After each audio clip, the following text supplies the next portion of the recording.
I'm out here in my backyard. I have a pretty nice deck. It's about 10 or more years old, and some of the boards were rotting. So I decided to replace some of the boards. I purchased some weather-resistant 2x6 boards. They were about $16 or $17 a piece. I replaced the cedar planks that were on the deck. So you can see you may be able to see the difference between some of these cedar planks and the new boards. So some of them still have damage to the paint and some moss growing, but they're still pretty structurally sound. But some of the ones that we replaced were rotting on the sides, and they didn't have the structural integrity anymore. So we decided to replace those, but I didn't throw them away right away because here in the Portland area, it's kind of expensive to throw things away. So I put them on the side of my house for later use. I bought this 20-foot by 10-foot plastic greenhouse from Walmart.com. It was about 20% cheaper than anywhere else. I think it was $160 shipped with free 2-day shipping.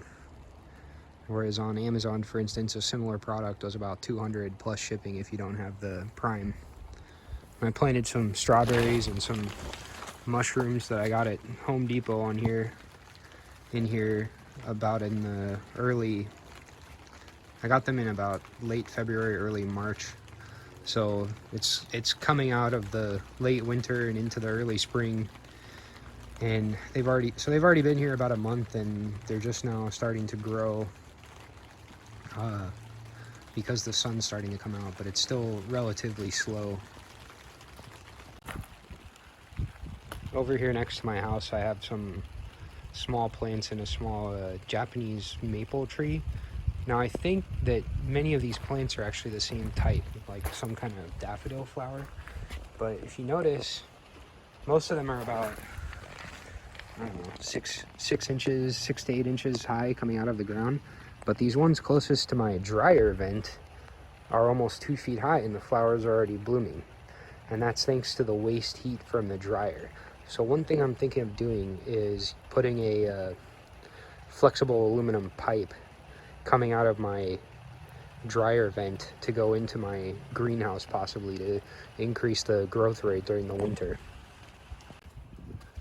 So here you can see one of the examples of a rotting deck board. It's pretty much completely rotted out in the center. So this one's not really useful at all.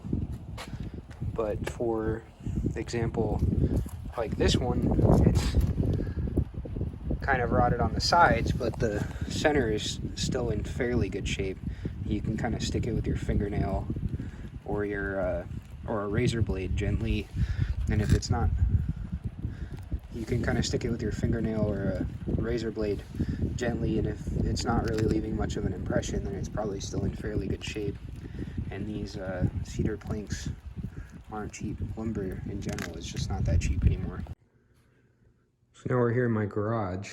I've used a saw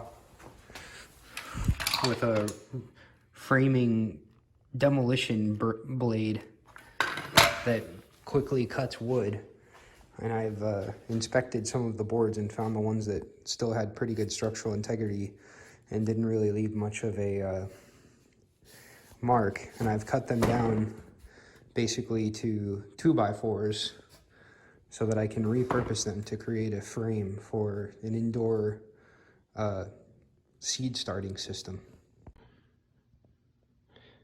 Okay, so I've cut most of these boards. I have 4 long boards that I have cut and sanded. You know, since I was using a saw blade that cuts quickly and easily, it leaves a little bit of a rougher cut. Also, I don't make very straight cuts. So I purchased this handheld battery powered sander, and I'm just sanding over them really quickly so that they won't give me any splinters. And then I'm going to cut these boards down to 6 feet. Okay, so here we have the 6 foot tall structure. I think I decided to make it 6'10" because I can reach that, and I had additional board length.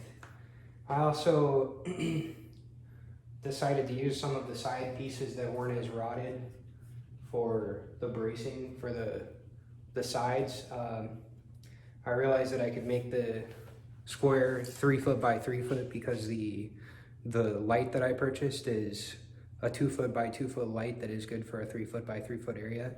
So this is basically a 6 foot by 3 foot rectangular prism, and the light is going to hang from this center beam up on the top. It's a little weight because these side pieces that I created, that I used, are only about 1 inch square, but you know, maybe I'll just add some more wood on the side, and depending on how the usage goes. It's exciting. Okay, so here we have the centerpiece, the LED grow light. This is called a Mars Hydro 2 foot by 2 foot light. This is a kit I purchased on Amazon.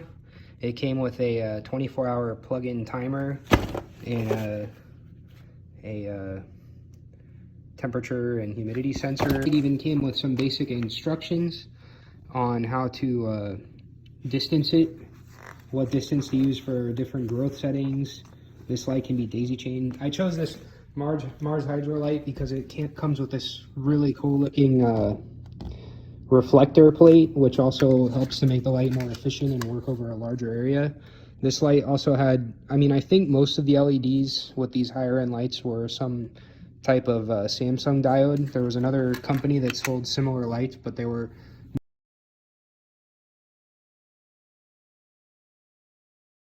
okay.